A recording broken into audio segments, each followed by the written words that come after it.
और एक अनाथ के ही भांति बड़ा हुआ। मेरे साथ जो हुआ उसे आप मेरे माता पिता के कर्मों का फल कैसे दे सकते हैं? किंतु इसमें मेरा दोष क्या है?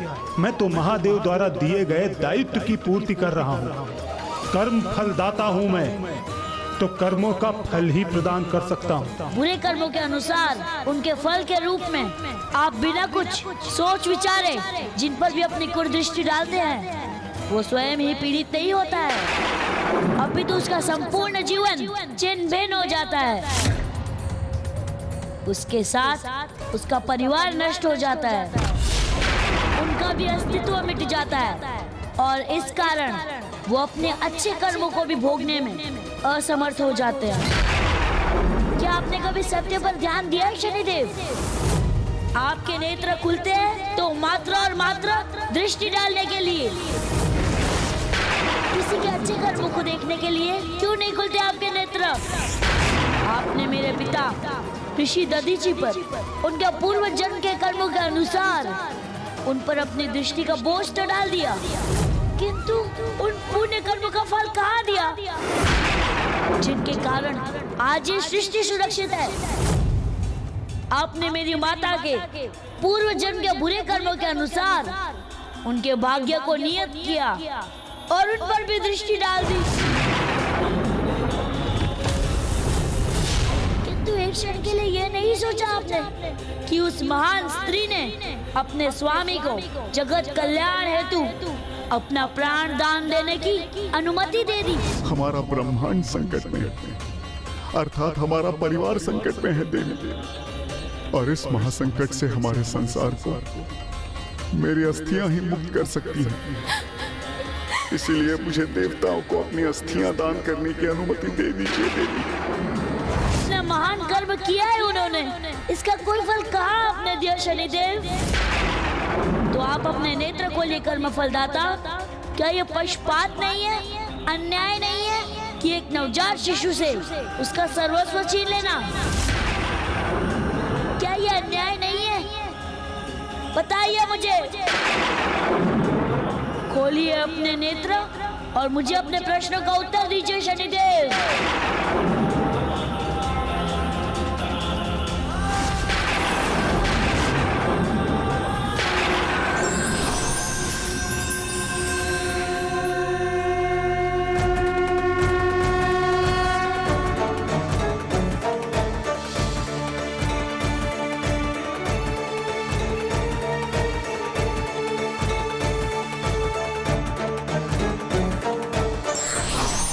प्रभु, प्रभु, मुझे क्षमा कर दीजिए प्रभु, मुझे क्षमा कर दीजिए।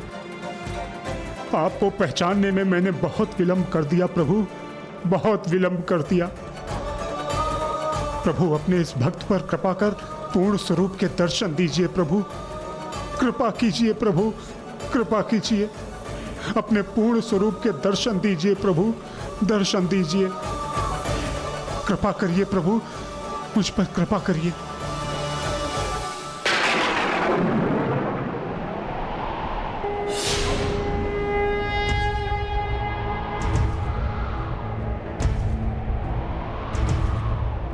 त्रयंबकं सदाशिवं नमामि हे उमापति जनीलकंठ जय अनंत नमोस्तुते नमोस्तुते। ओ भोलेनाथ भक्तों के हो कष्ट से निवारते, ये सृष्टि सारी संकटों से शिव ही है उबारते। कठोर दंड से शनि के विष्णु त्रस्त जब हुआ, दधीच पुत्र बन प्रभु ने पृथ्वी के जन्म लिया। पीपल के वृक्ष के तले ही आपका पालन हुआ है, रूप पिप्पलाद का तभी से आपको मिला। ओम नमः शिवाय, ओम नमः शिवाय, ओम नमः शिवाय, ओम नमः शिवाय, ओम नमः शिवाय, ओम नमः शिवाय।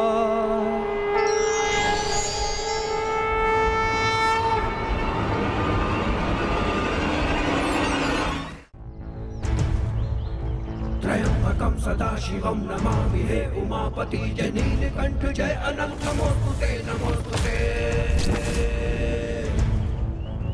ओम नमः शिवाय ओम नमः शिवाय ओम नमः शिवाय ओम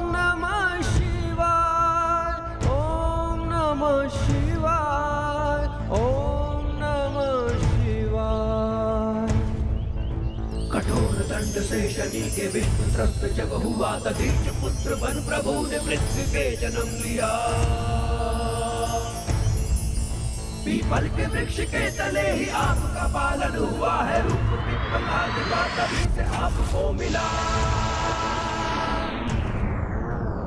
ओम नमः शिवाय ओम नमः शिवाय ओम नमः शिवाय ओम नमः शिवाय ओम नमः शिवाय ओम नमः शिवाय।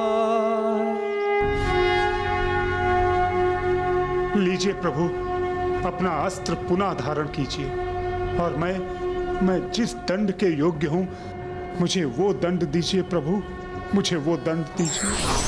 चंद्रशेखर चंद्रशेखर चंद्रशेखर रक्ष मां चंद्रशेखर चंद्रशेखर चंद्रशेखर पाहि मां। मुझे दंडित कीजिए प्रभु, मुझे दंडित कीजिए। आप प्रभु मुझे जो भी दंड देंगे सहर्ष स्वीकार होगा। इसका तो यही एकमात्र दंड है शनिदेव कि आपको अपनी दृष्टि पर नियंत्रण रखना होगा, क्योंकि मनुष्य के बुरे कर्मों के दंड के साथ आपको उसके अच्छे कर्मों का सुख भोगने का अवसर भी प्रदान करना होगा। और जो मनुष्य वर्तमान जीवन में सत्कर्म की ओर प्रेरित हो, उनके पूर्व के पापों को घटने की संभावना भी होनी चाहिए।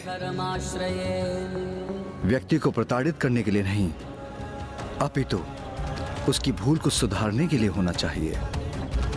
इसलिए मैं आज से आपके प्रभाव पर नियंत्रण रखने के लिए 6 प्रमुख अवस्थाएं निर्धारित करता हूं, जिनमें प्रथम अवस्था यह है कि आज से व्यक्ति की शिशु अवस्था में आपकी दृष्टि उसे प्रभावित नहीं कर सकेगी।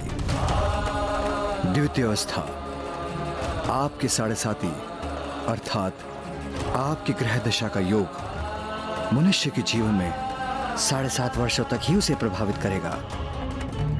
तृतीय अवस्था 7.5 की ग्रह दशा मनुष्य के जीवन में 30 वर्षों में एक ही बार उसे प्रभावित कर सकेगी।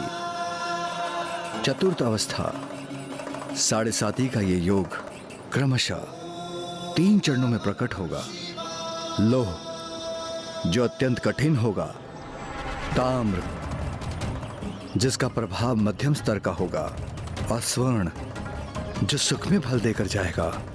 पंचम एवं अत्यंत महत्वपूर्ण अवस्था यह है, मनुष्य की कुंडली में आपकी महादशा मात्र 18 वर्षों के लिए ही हो सकेगी, और इस महादशा में आप मनुष्य के कर्मों के अनुसार उसे फल प्रदान करेंगे। और षष्ठम अवस्था यह है कि मनुष्य अपने पूर्व कर्मों का प्रायश्चित कर यदि अपने कर्मों को सुधारने हेतु पूर्ण निष्ठा और समर्पण भाव से कुछ निर्धारित उपाय करेगा, तो आप उस पर अपनी दृष्टि के प्रभाव को क्षीण कर लेंगे। और ये 6 प्रमुख उपाय इस प्रकार होंगे।